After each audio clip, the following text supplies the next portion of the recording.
I kind of wanted to give a voice to all those guys who aren't out there kicking doors in and doing the heavy fighting. There's a lot Which is of the guys. majority, which is the Yeah, majority. I mean, Yeah. there's tons of people out there just keeping the big green machine rolling, and they don't get a lot of stories told about them. So this is one for them. Battle Line Podcast. Just Ian Scotto here this episode. Chris is he's out right now. I think he's actually doing another speaking engagement. But I have a great guest I've actually been meaning to have on for a while. Brett Allen, who's an Army veteran and author. His books are fiction, but as you'll hear, his first book, Kilroy Was Here, has some stuff based around fact and some things based around his time in the military. It's definitely a book this audience will dig. Man, you know what? I'll point this out. If any of you want to break my balls, I am not wearing a Met hat. My Mets have been eliminated, and if Chris was here, he would say his Yankees are in. But I'm going to call Chris out. I know there was a time where Chris was a big Yankee fan in the Paul O'Neill days, in the Bernie Williams days, and Wade Boggs. He does not even watch games anymore. He's like, maybe I'll watch Game 7 of the World Series. Yeah, I don't consider Chris a real Yankee fan. I'm calling him out on that one. I actually am a Met fan, and I know he probably thinks I'm like, I don't even consider myself die hard. I'm not one of these people who's to watch every single game. I watch when I can. When they're in the playoffs, I'm definitely watching every single game. It was a great season, but it is unfortunately ended. One other thing I wanted to announce, my other channel, Ian Scotto Rocks, is officially now up. The first video produced by our video editor, Harold. Hopefully, we're going to have Harold produce the future videos. I'm still trying to work that out, but it's actually doing very well, the first video so far. So I would say if you love the rock content that we've put out here, some of the rock interviews we've done, interviews with people like like Brett Lightning and Evan Seinfeld and Don Dokken, I'll hopefully be doing more stuff in that vein over on Ian Scotto Rocks, and keeping this podcast more to our mission of talking military, talking Second Amendment, sometimes going outside the wheelhouse, but more of the rock stuff is going to be over on Ian Scotto Rocks. So if you're one of the many people who subscribed after some of those interviews I mentioned, also should mention like Corey Taylor, John Dolmayan, Ted Nugent, there's been so many. You're going to hear more of that type of stuff over on Ian Scotto Rocks. So go over there and subscribe before we get into everything. Oh, and you know what else I should say? Happy Halloween, because you guys are going to be hearing this the week of Halloween. Got to mention that. I know Chris is out trick-or-treating with the fam. But before we get into this episode, are you hydrating? If not, why not? And if you're hydrating using Gatorade and Powerade, you're probably drinking way too much sugar. If you're someone who tracks your macros, that's all your sugar for the day. Try a great hydration packet that does not include all of that sugar, and that's none other than Hydrate or Die from our great friends at Bubs Naturals. I've been actually doing the coconut now for a change, and I like the coconut, so not to take anything away from the coconut, but my favorite is still the lemon flavor. It's like a lemon ice. It's great, but it's not too sweet. None of their stuff is too sweet. It's a lot more of a natural flavor because you're getting coconut water and you're getting all natural ingredients. So check it out, Hydrate or Die. Also, of course, the best collagen protein out there for your hair, skin, nails, your workout recovery, and of course, the Fountain of Youth formula, MCT oil powder, just some of the greatest supplements out there. They also give 10% back of their profits to veterans with the Glenn Doherty Memorial Foundation. They are a company with a true mission of keeping the legacy alive of Glenn Doherty and all that he stood for, and also giving back to veterans and giving you great products. So check them out, bubsnaturals.com. As a first-time customer, you're going to get 20% off your purchase when you use the promo code BattleLine. That's bubsnaturals.com, promo code BattleLine. With that, let's get right over to Brett Allen.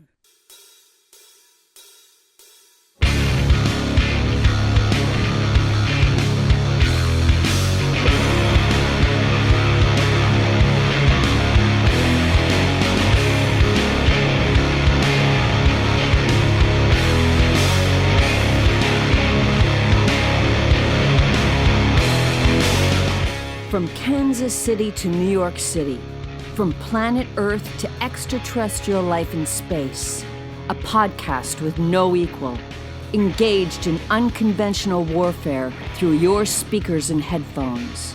This is a show about embracing the suck, conquering your demons, and finding God in the face of adversity. Chris Tonto Peranto. Switch is on. Motherfucker, I'm gonna shoot you in the face. Ian Scotto. You know, Ian and I have been dating for a long time. You are now tuned into the Battle Line Podcast.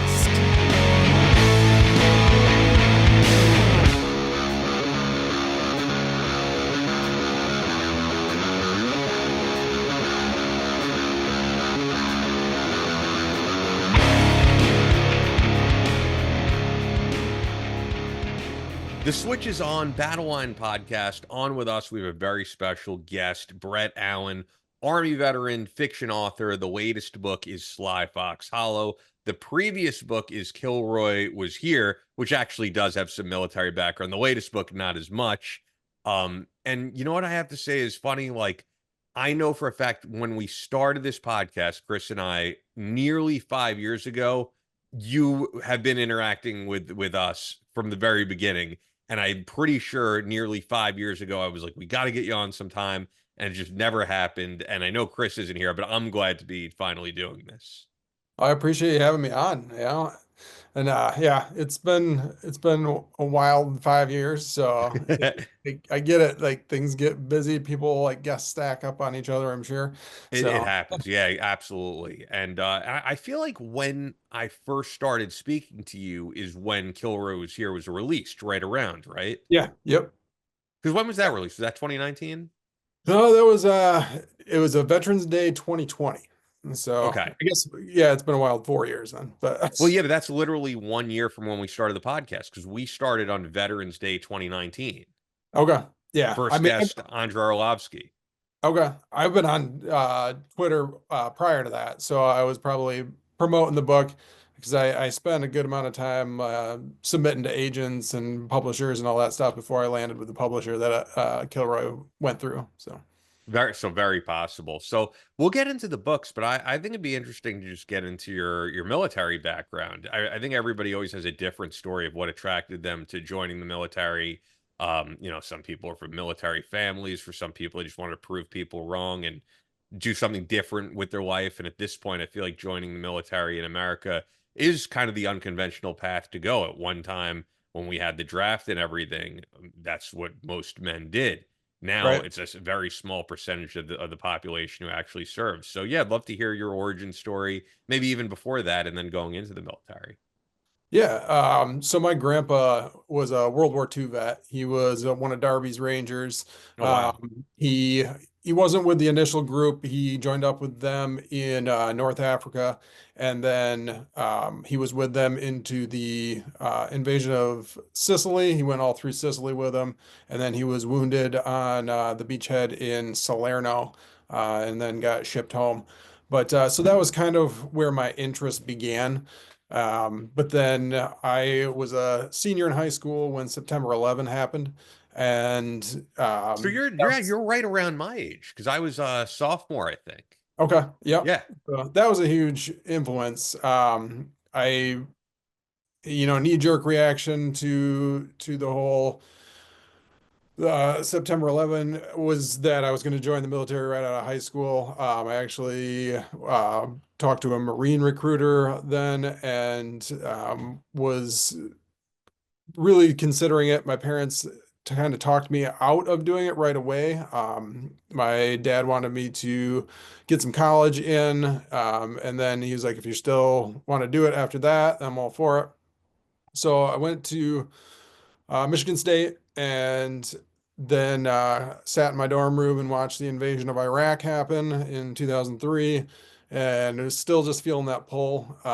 So I was kind of on a not any in particular track in college. I just didn't know what I wanted to do, so I was thinking about dropping out and enlisting then.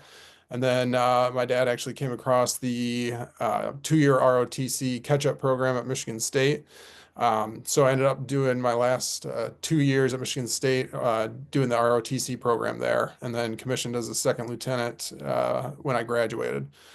Ended up branching armor. So 2 weeks after I graduated from college, I was on my way down to Fort Knox, Kentucky, where I did armor officer basic course. Was originally supposed to go to the 173rd Airborne to their light cavalry unit. And then about a week into officer basic, all four guys that were supposed to go there got new orders, redirected. Two of them got sent to Fort Polk, Louisiana to play Op 4. And two of us got to stay at Fort Knox and be basic training XOs for a year. So that wasn't like the ideal second lieutenant job, but it was ended up being quite a bit of fun. The working with drill sergeants is still probably one of the best jobs I've had. Those guys are hilarious. And so I still talk to a number of those guys to this day. But from there, I went to Fort Drum, New York, and was with the 371 Cav with the 3rd Brigade, 10th Mountain. Deployed with them to Afghanistan in 2009. And then the book that Kilroy Was Here is kind of based on the shenanigans that happened in 2009 over in the Logar province of Afghanistan. And then shortly after I got back in at the end of 2009 is when I got out, early 2010. So never really intended. Oh, sorry. No, say what you're saying. I had never really intended to make the military a career. Okay. But knee injury prior to deployment kind of sealed the deal for me. I ended up putting me in a staff position during deployment, and I just didn't feel like I got the necessary field time that I would have needed to go on and be a captain in the combat arms branch. So was that hard, having to give up kind of your dream and go back to civilian life? Yeah, I mean, it was an adjustment. I mean, like I said, I had never really I hadn't gone in with the intention of being a career officer. So it just that was kind of the way it played out. I had ended up blowing out my knee in a training exercise and had to have like my ACL completely replaced and all that stuff. So which is the last thing you want to happen, right? When it's like in training.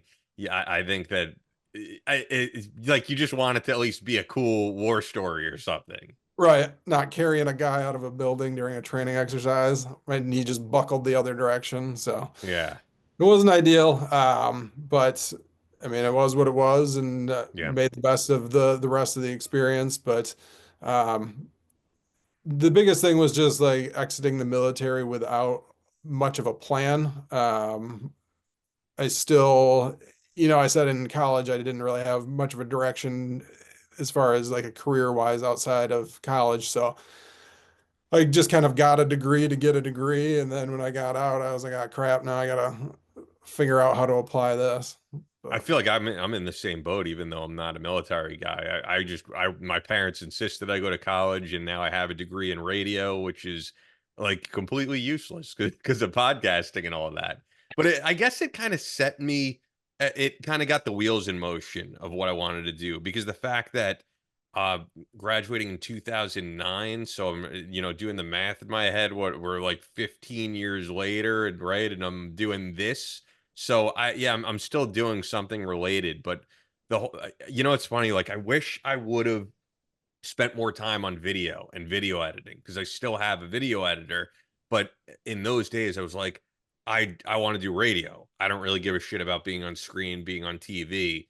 But podcasting was in its like very, very infancy around when I graduated. So it's just funny how things work like that. And I guess it worked out for you, because now you're doing other things you're passionate about. Yeah, I mean, it's still kind of a side gig. Sure. It's like when you're 18 years old and you're asked to like decide what you want to do for the rest of your life, like how many people have any idea what it is they actually are passionate about? At the time, you're just thinking, man, what do I do to get the highest paying job so I can have money to like live?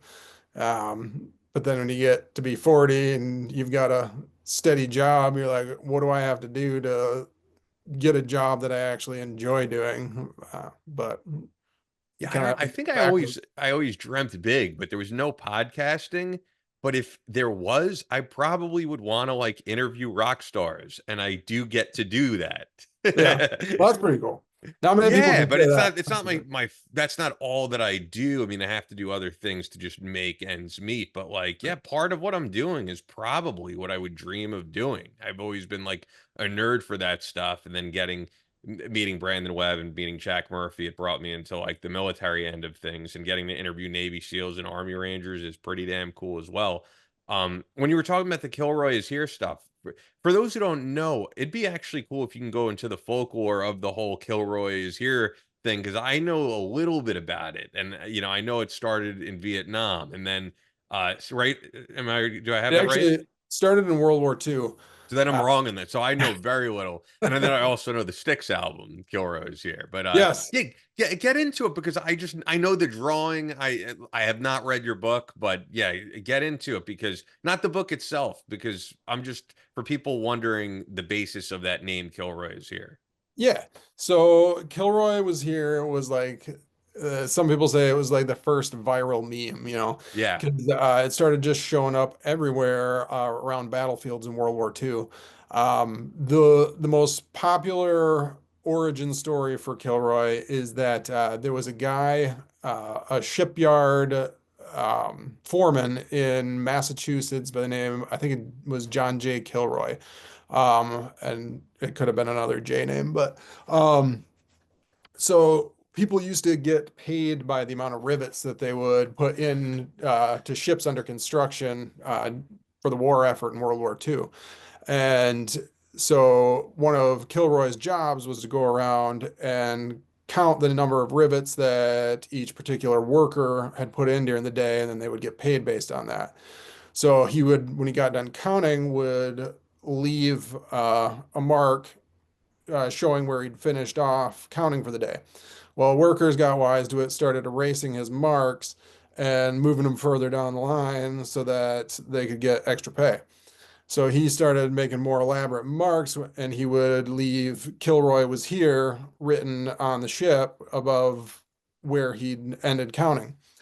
Well, because they were kicking out these ships so fast in the construction of them, they were showing up without being like the inside of the ship wouldn't be painted before troops were being transferred overseas.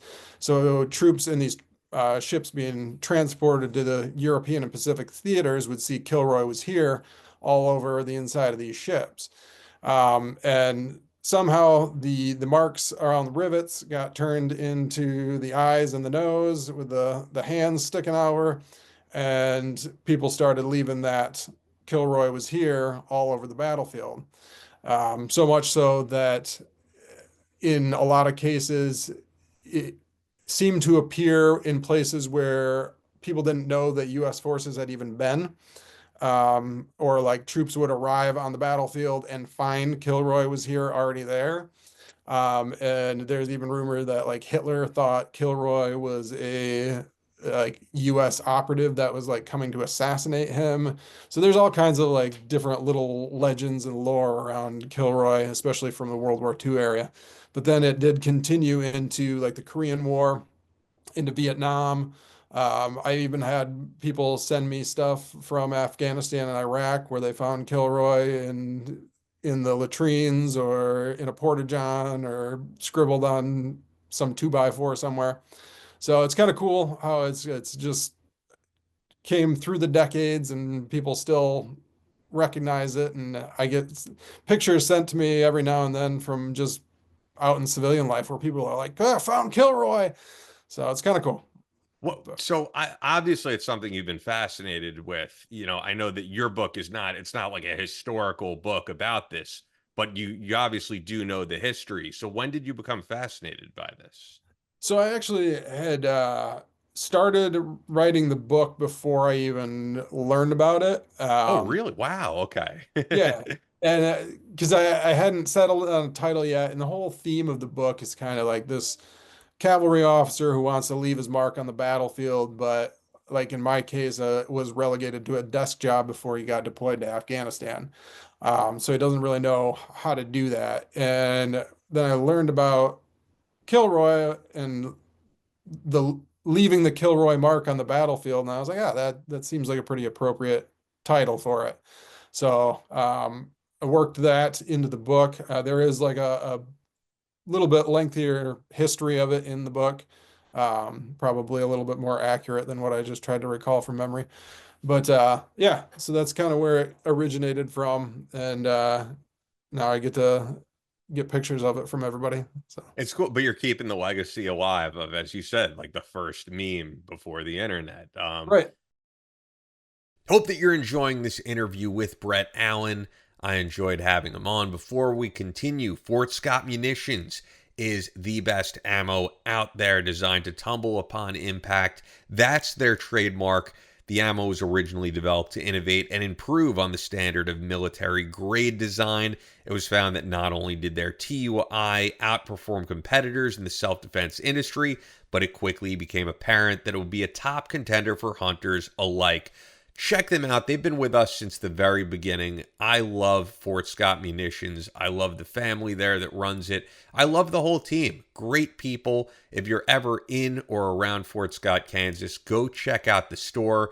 But if you can't go to the store, order their stuff online because you'll get a great discount from us. I know you could find it in all 50 states, but because they have such a strong partnership with us, they're going to give you 15% off their ammo when you go to fsm.com and you use the promo code BATTLELINE. That's fsm.com. Promo code BATTLELINE. That's only available to our listeners.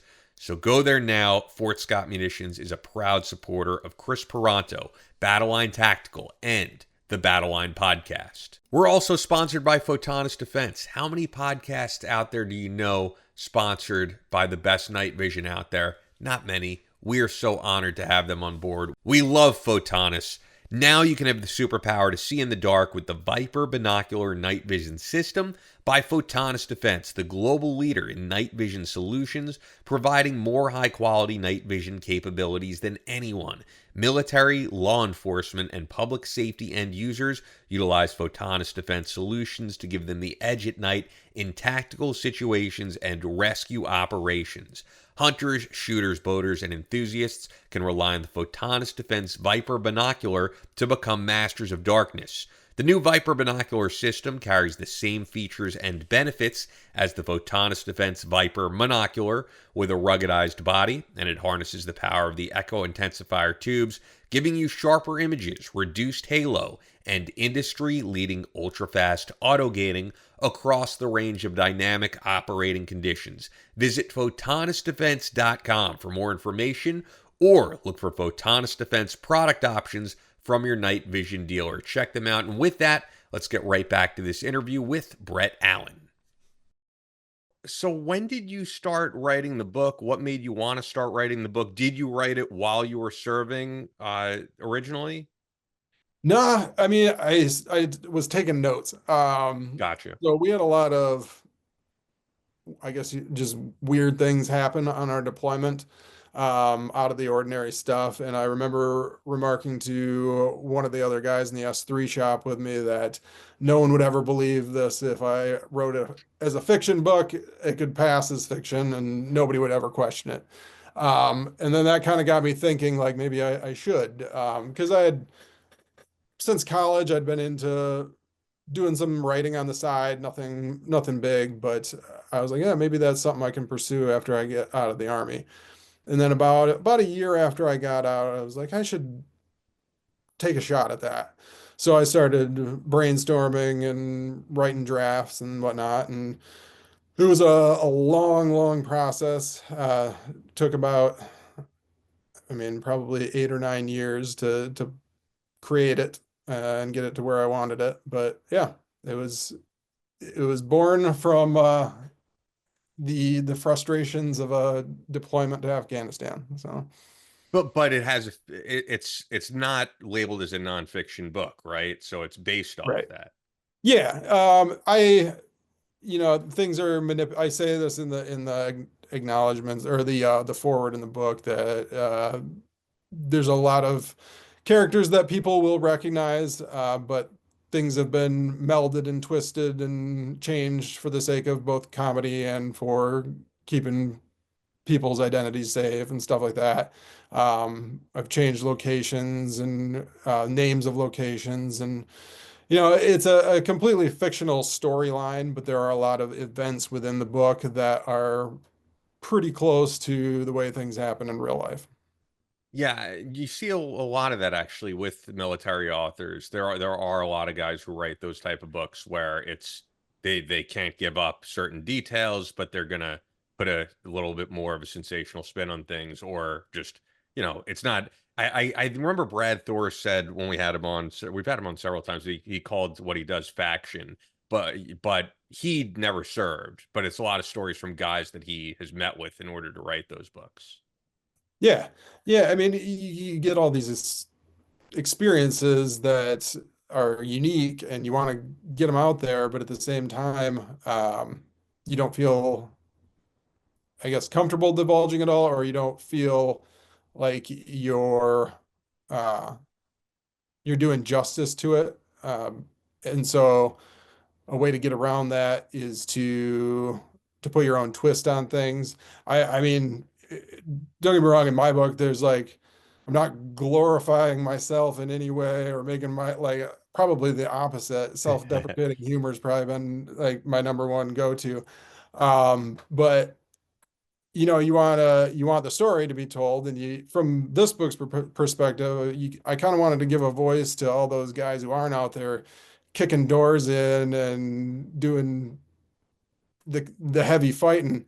There's a Which lot is of the guys. majority, which is the Yeah, I majority. mean, Yeah. there's tons of people out there just keeping the big green machine rolling, and they don't get a lot of stories told about them. So this is one for them. That's cool. Yeah, because I think people think every military book has to be the Chris Kyles of the world. The guy Right. I'm actually wearing a shirt based off Rob O'Neill, or that he put out from his clothing line. But yeah, that's not everybody's story. And those are the things they typically make movies about. But I also think even the average civilian wants to know, okay, what is military life like for the average guy? Because yeah, not everybody is going to become a sniper who has the most I know Airfinger's quote confirmed kills and all that. I do think there needs to be a variety of books out there from veteran authors. Yeah, I was kind of pitching this book as like Catch 22 meets the Office Space. So if that gets I anybody interested. Yeah, I also feel like you went about it the right way. Just when I look on Amazon and the fact that you've organically gotten these positive reviews from people at the same time as you said, this is like a side gig for you. This isn't your main thing right now, but at the same time, you're writing a book that's getting some traction that people are picking up. And oftentimes, like the more amateur writers we've had on the show really don't go about it the right way. I don't want to call anybody out, but we've had authors on who got completely screwed over by some of these online publishers who were like, "Oh yeah, give us this amount of money and we'll get your book out there." And I remember talking about this with Jack Murphy and him saying to a guy that we used to work with, like, "Yeah, that's not how it's supposed to work. Like, they're supposed to pay you to get your story out there. You don't need to Yeah. pay them." And a lot of guys don't know. So, for those people maybe who are thinking of writing a book, what was the process for you of after writing it, getting it published, and what is the right way to go about that? Jeez, if I knew the right way to go about it, I would bet. Ah, But you didn't yeah, get screwed over, you know what I'm saying, by some shady publisher. no, that's a great question, and I tell people I did everything wrong all the way through this before I got to like semi right. Um, so the way it works, at least from what I have put together over the last two books, is you got to you get your draft of your manuscript as clean as possible before you send it to literally anyone. Unless except for like beta readers, you got friends and family that want to read it and you don't mind them seeing all your misplaced commas and all that stuff. That's fine. Then I mean, depending on your skill level, for me, it was necessary. You want to hire an editor, somebody freelance that is suitable to your style. I really kind of zeroed in on a great one for Sly Fox Hollow. I don't know if you've heard the name David Abrams, but he wrote the Iraq war satire, Fobbit. Okay. Uh, I and don't. that's a phenomenal book, and he's a phenomenal author, and he did an absolutely great job editing Sly Fox Hollow. Um, but then once you have that and you've kind of gotten a viewpoint of somebody that's completely like outside your own bubble, you make what changes you feel you need to based off from their feedback. And then that's where I felt like I was in a place to start sending queries out to agents. So basically, you're sending out a one-page letter to literary agents that you feel like are um, suitable for your particular genre, or they've published books that are kind of like yours in the past because they'll know how to market them and how to push them to publishers. And then if you're like me, once those all tank, then you go to smaller publishers because like the big publishers, they're not going to give you the time of day. Like half of them, the majority of them, you won't even be able to find an email address to send them a query letter to anyway. You have to have an agent. So I started looking at smaller publishers, and I started sending query letters out to them.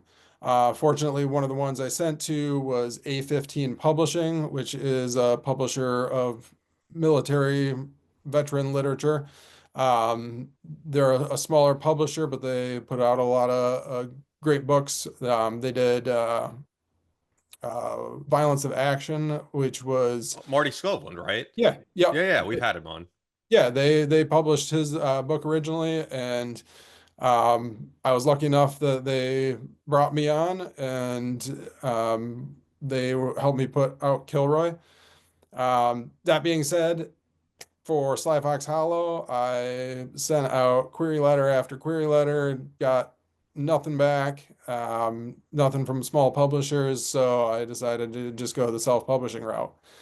Which I Um, think is the good way to go. And when you're talking about the process of getting it out there, one thing I feel like it doesn't have much to do with how good of an author you are or your skill level, because the truth is the military authors we've had on that do have books out on big publishers, a lot of them never even aspired to be writers, Chris included, or Rob O'Neill included. The fact is they just have an amazing story. Like Chris will right, tell you it's weird to say it's like inappropriate to say the word got lucky with Benghazi because there's nothing lucky about losing your friends that you served with in that way. However, he happened to be a part of something that became a national news story. And so right, then they get approached. We need to put out a book about this from you guys. Or in Rob O'Neill's case, you were on the raid that killed bin Laden, or according to him, I know this has always been a point of controversy, but like you were the point man who killed bin Laden. We have to put out a book by you. So those two examples, right? They're not guys who ever aspired to write a book. They were approached to write a book by major publishers. And then also just look at who writes like the best-selling books. It's like Snooki from Jersey Shore because right, you have a name out there. I don't think it's because she's like an astounding author. So your story is the same as I think many people who are aspiring to write, but might not have like the name recognition to be approached by a big publisher. And I think it's common. from a aspiring writer's point of view, there's nothing more infuriating than seeing somebody like Snooki with a best-selling It's book. true though, right? Didn't she have like a #1 New York Times bestseller, I believe? That sounds right. I I don't know. think she did. I think she did. Yeah, it's rough, especially in the querying process, because you can tell by some of the rejection letters that you get back that nobody even looked at it. It was just filtered by some system that was looking for keywords. It didn't find the keywords in the letter you wrote, so they just send you a rejection letter. I'm And used to it, man, with doing like voiceover, yeah, you just have to get used to rejection. yeah, yeah, it's can be rough at first until you just kind of realize that like, hey, this is the name of the game. Yeah. And that's where I've kind of been trying to focus a little more. Been struggling with the networking piece of it because that seems like you said, name recognition is going to be what really helps you no matter what especially in this industry. And as a father of two kids with two parents that work full time, I don't get a lot of time for like going to writers conferences. And plus I live up in Michigan and there's like zero writers conference stuff around here. So it's hard to make connections with other authors, or I mean meaningful connections, like face-to-face stuff. So I don't know, trying to work on that, figure out how to work that angle a little bit better. Yeah, well, I know that you're active on X or Twitter or whatever people want to call it, and that helps. And I just think, yeah, you never know who you're going to meet with having a book out there and who it's going to impact. Even when I look at my career, I mean, I never aspired to really work with special ops military guys. You just happened to meet Brandon Webb, and then I happened to meet Chris Ferranto. Actually, I don't know if you know. I mean, I've talked about it on the podcast. I happened to meet Glenn Doherty like a few months before he died. Oh, It's wow. just kind of, and that was when I was working at Sirius XM. So it's just kind of wild how things work out sometimes. And I think the fact that you're putting the work in, you have books that are getting great reviews on Amazon, as I said, it'll get in the hands of the right people, I think. But yeah, I do think at some point it is important to do like the face-to-face stuff, because you're right. There is a big difference between that and then just being on a Zoom call or having a funny interaction with someone on Twitter. Right.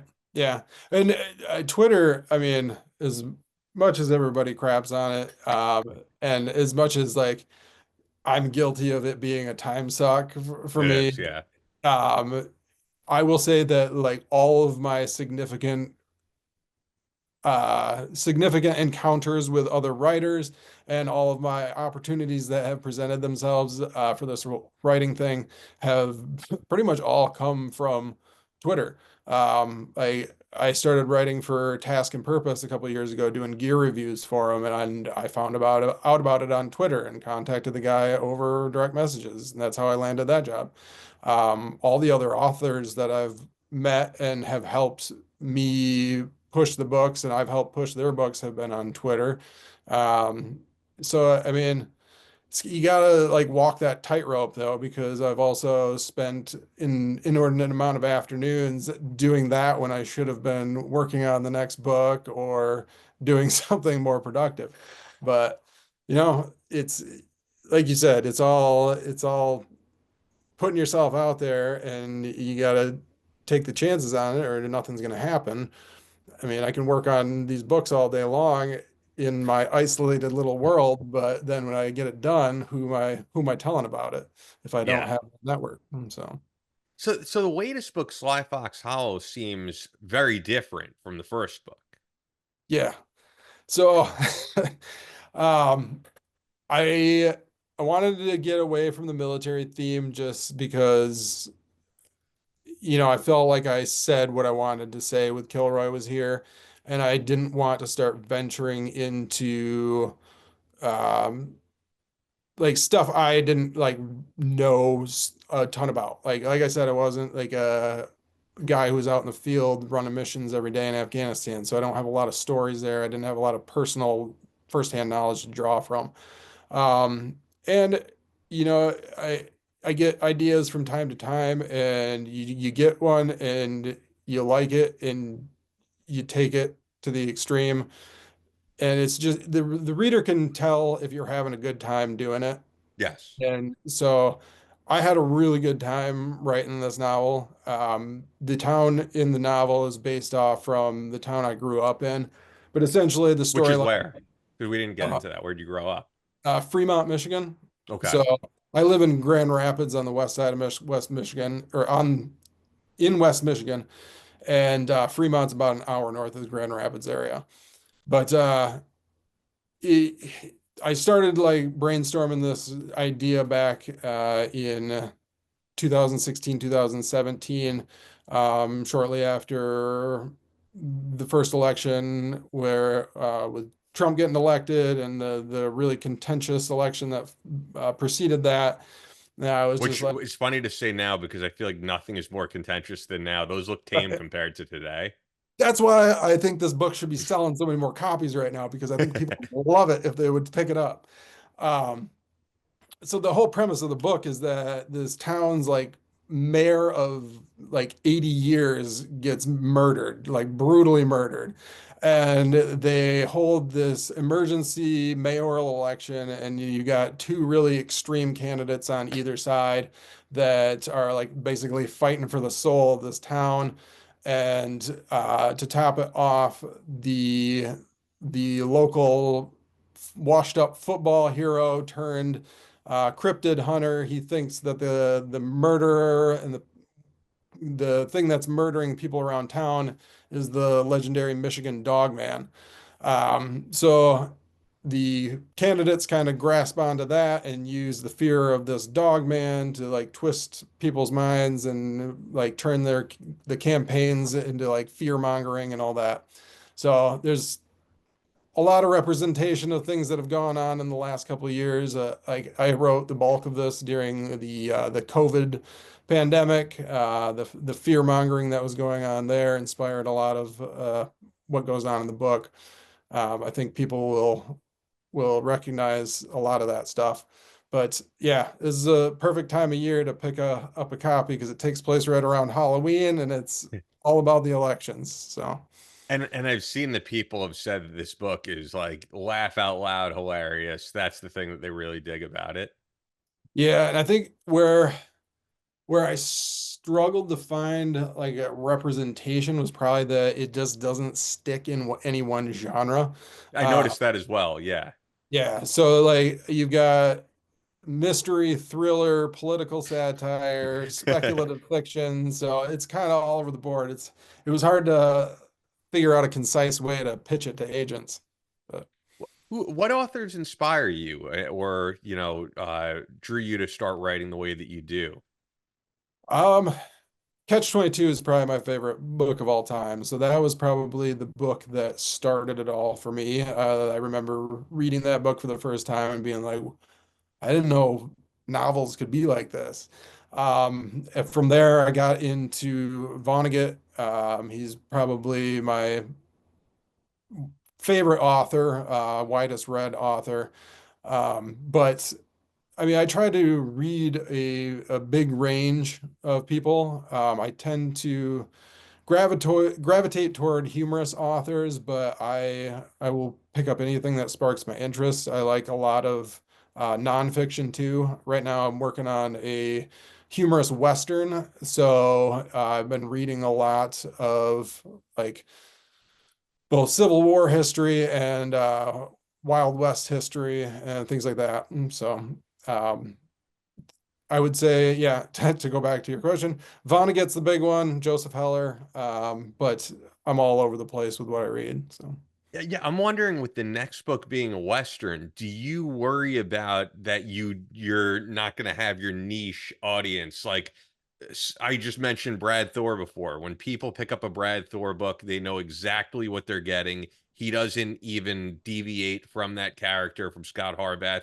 I know he did do one or two other novels that weren't Scott Harbath, and I even though they were in a very similar vein, I think the audience, many of them were like, what is this? I want Navy SEAL Scott Harbath. And I mean, he says he still really enjoys doing those and putting out a new book every year. But I don't know. I would think you could possibly get burnt out of it, but like that's what the people demand. Jack Carr right here.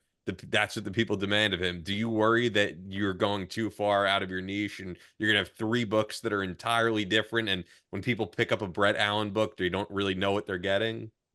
Yeah, I hope that when people pick up a Brett Allen book, they know they're getting something humorous and they're gonna have a laugh reading it. Um, yeah, no, I have thought about that a lot. A part of me has been like, you know what, maybe I should just like create some spy character and write a bunch of novels around one character. But going back to what I said earlier about like people can tell if you're having a good time writing it. I I just feel like if I've got this idea and I'm passionate about this idea, I'm going to produce a lot better product, a lot better story than if I'm like, all right, now I got to come up with another story for this one guy. Like that's great. And well, there's people that can do that. Jack Carr is a great example. I've read all of his books and I really enjoyed them. But I guess my mind's too all over the place. I've got too many too many stories and too many different categories that I want to get out. The way this Western came about, actually, I was working on a different novel, a much different novel, and in it, these guys are out elk hunting and they come across this like ghost town out west, and I was like, oh, it'd be cool if I wrote a short story to give a little background about this ghost town, so just for my own sake. And then I started working on that short story, and then it turned into a first draft of a novel. And then I scrapped the other one for the time being and started working on this one full time. So it just became too interesting for you to make it a short story. Yeah, and I feel like both of my previous books and this new one are very character driven. And I just came up with too many characters that I loved, and it was having too much fun writing them. So um, it became my priority over the other one. When could people expect that? Because I think the last book came out, what, about a year ago?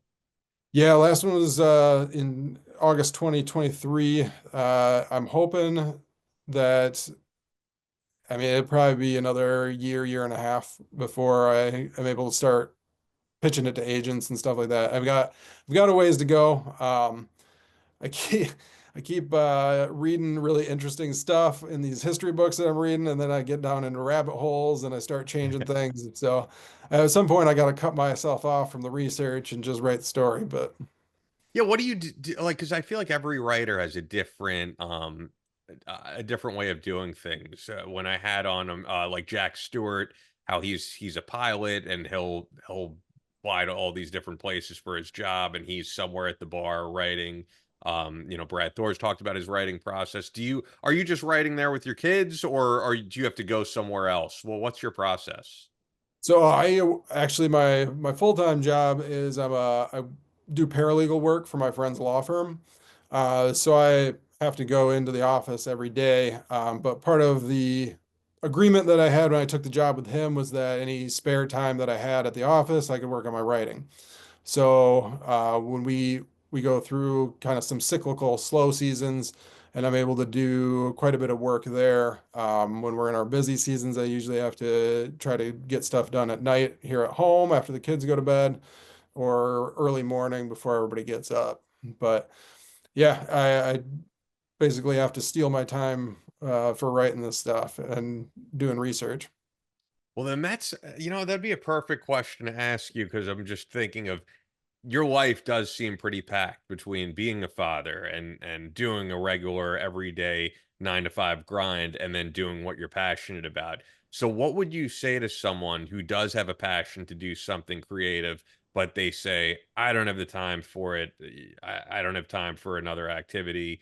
Yeah, what would you say? Because you're a guy who's doing it. Um, I mean, I guess if you want it bad enough, you find those little times when you can do it.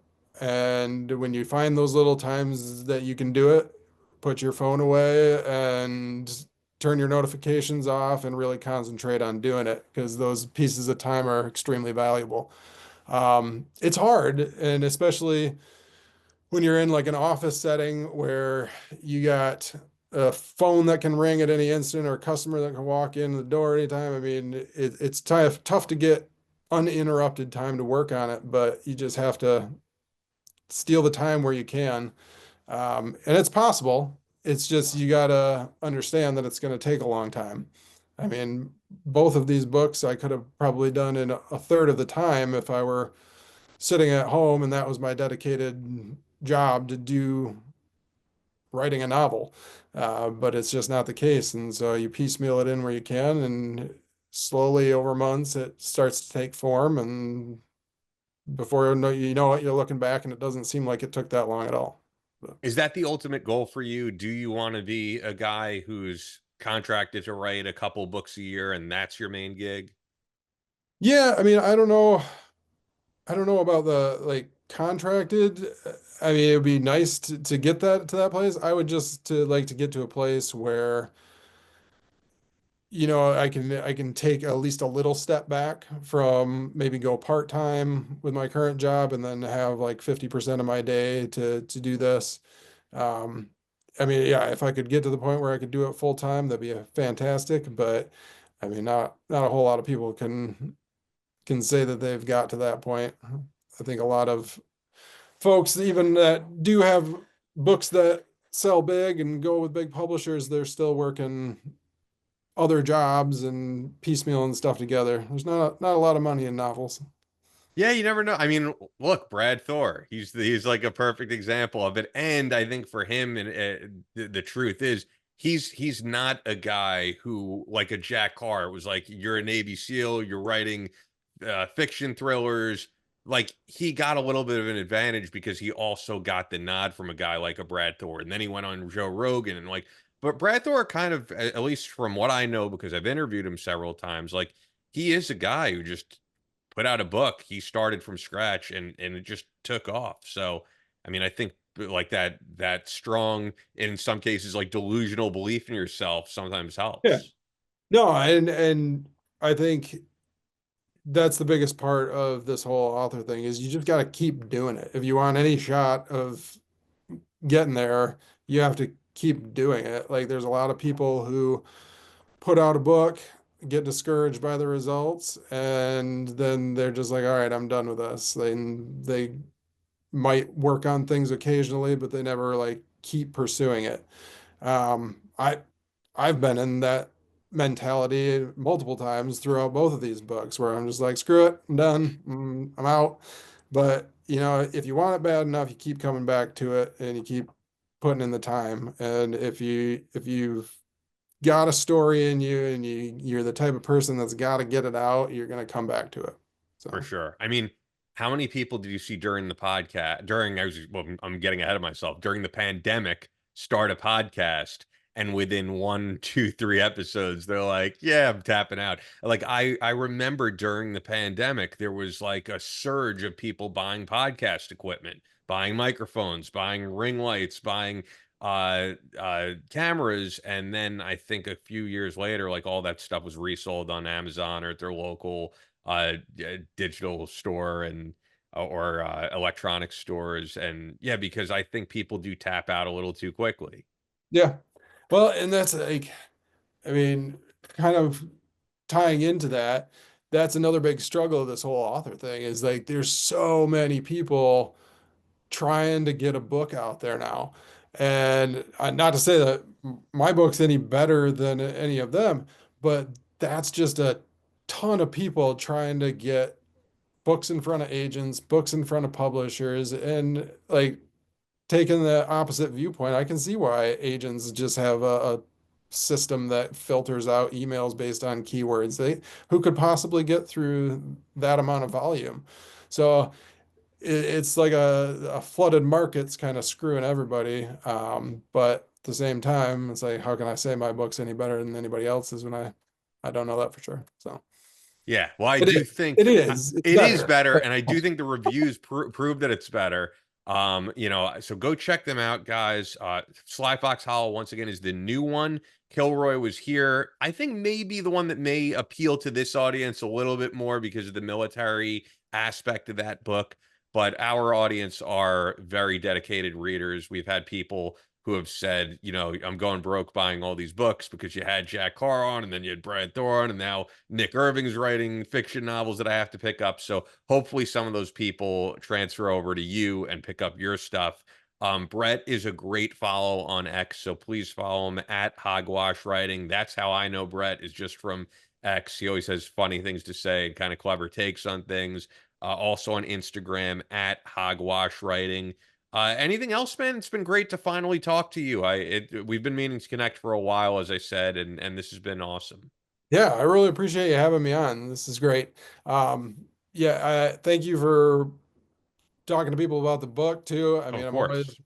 looking to make people aware. That's the biggest thing is like for somebody like me who doesn't have a huge network, just making people aware that it's out there is the biggest thing. So if you like military and you like humor, go get Kilroy. I promise you'll laugh your ass off at it, and then you can go buy Sly Fox Hollow and follow up with that. So Yeah, and that is, you know, our podcast. I mean, that is our audience because Of course, we have the military theme, and then we have, as Chris always says, the jackassery, and that sounds like Kilroy was here. There's all kinds of jackassery in there. That's all for this episode of Battle Line Podcast. But we're always posting new content on social media. Follow us on Instagram at Battle Line Podcast and on Twitter at Battle Line Pod. That's an order. Be sure to subscribe so you don't miss any new episodes up every Tuesday. Leave us a review on Apple Podcasts or your podcast platform of choice. Believe in yourself. Face all challenges head on. And as always, never quit.